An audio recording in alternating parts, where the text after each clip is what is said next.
Tout d'abord, je voudrais rappeler quand même que les cours d'eau français sont entravés par un certain nombre d'ouvrages en travers. On en recense environ 75 000, mais apparemment ils seraient beaucoup plus nombreux que ça.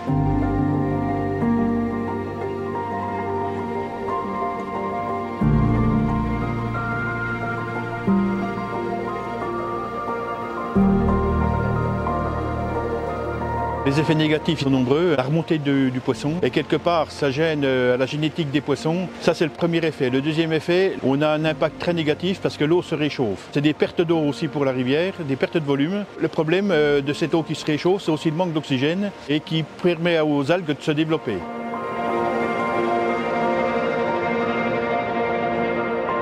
Tout d'abord, quand on réalise des travaux de restauration de la continuité écologique, c'est tout un ensemble de travaux qu'on vient opérer. La première phase, évidemment, ce sera de venir effacer, araser complètement le barrage. Dans le cas du barrage Lavoyès, c'est un barrage d'une hauteur d'environ 2 mètres pour 70 mètres de long. Et puis en fait, cette phase-là, elle est très rapide, c'est quelques jours de travaux seulement.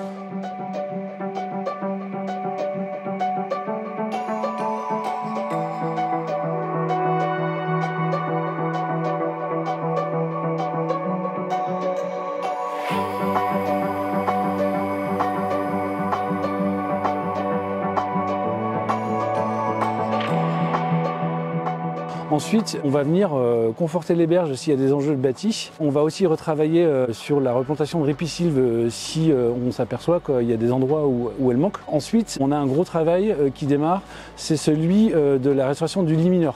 Et il faut savoir que dans les zones de retenue des barrages qu'on vient effacer, on a des habitats qui sont complètement banalisés. En fait, on a des hauteurs qui sont uniformes, on a peu de caches, on a en plus des secteurs qui sont complètement eutrophisés, donc colmatés par les algues. Alors on va venir retravailler ces zones de remous pour lesquelles la Lavoyès, c'est une zone d'environ 600 mètres.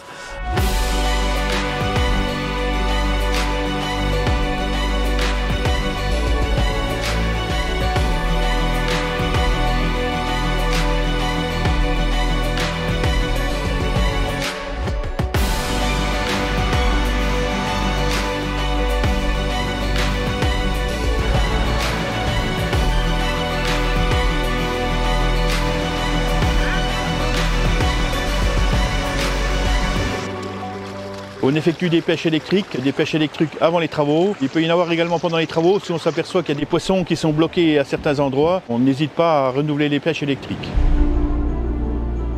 On offre au milieu naturel l'opportunité d'avoir une résilience beaucoup plus rapide que si on laissait faire dans le temps. Donc pour le cas de la Lavoyès, on a retravaillé des mouilles, des radiers, des caches à poissons, etc. Lavoyès, c'est le 3e barrage qu'on effaçait sur le Dessoubre. On a fallu travailler, reconnecter la passe à poissons qui donne sur la Vauclusotte.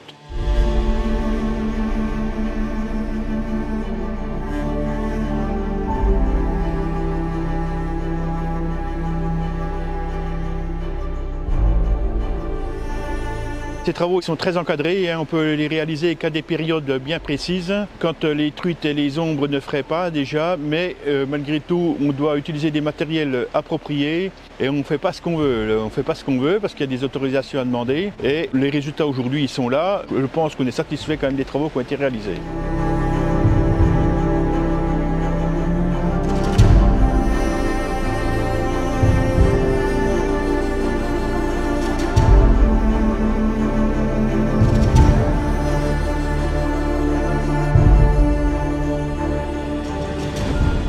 Dans le cas du barrage de la Lavoyès, on avait un pont dans la zone de retenue du barrage qui était posé simplement sur des alluvions. Donc les piles du pont ont dû être confortées pour illustrer les enjeux de bâti.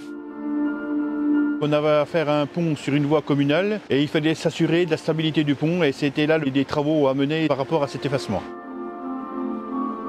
C'est 3 barrages qui ont été effacés sur cette rivière. C'est 12 km de rivières qui sont donnés au niveau naturel, 12 km où le poisson peut circuler librement, plus une connexion avec la Vauclusotte, dont à peu près 10 km de pépinières pour les jeunes truites et les ombres. Les actions de l'épage sont pensées et coordonnées à l'échelle des bassins versants. Et on a en 2024 des travaux qui sont prévus en complément de nos actions continuité écologique.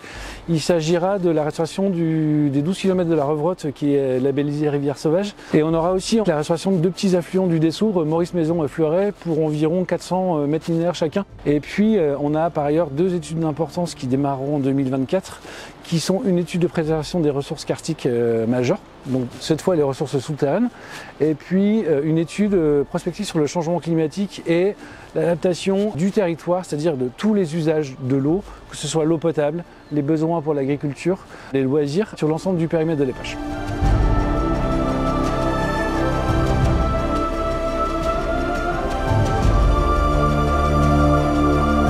Il est important que les élus, les citoyens, la population s'approprient ces travaux, parce que dans la période où on vit aujourd'hui avec le réchauffement climatique, et ces travaux sont très importants. Non seulement les travaux de rivière, il y a aussi les milieux humides. Ces milieux humides qui ont certainement été asséchés il y a des siècles, et je crois qu'il n'y a pas de petites actions, c'est un multiple d'actions qui doivent être menées pour sauvegarder nos rivières.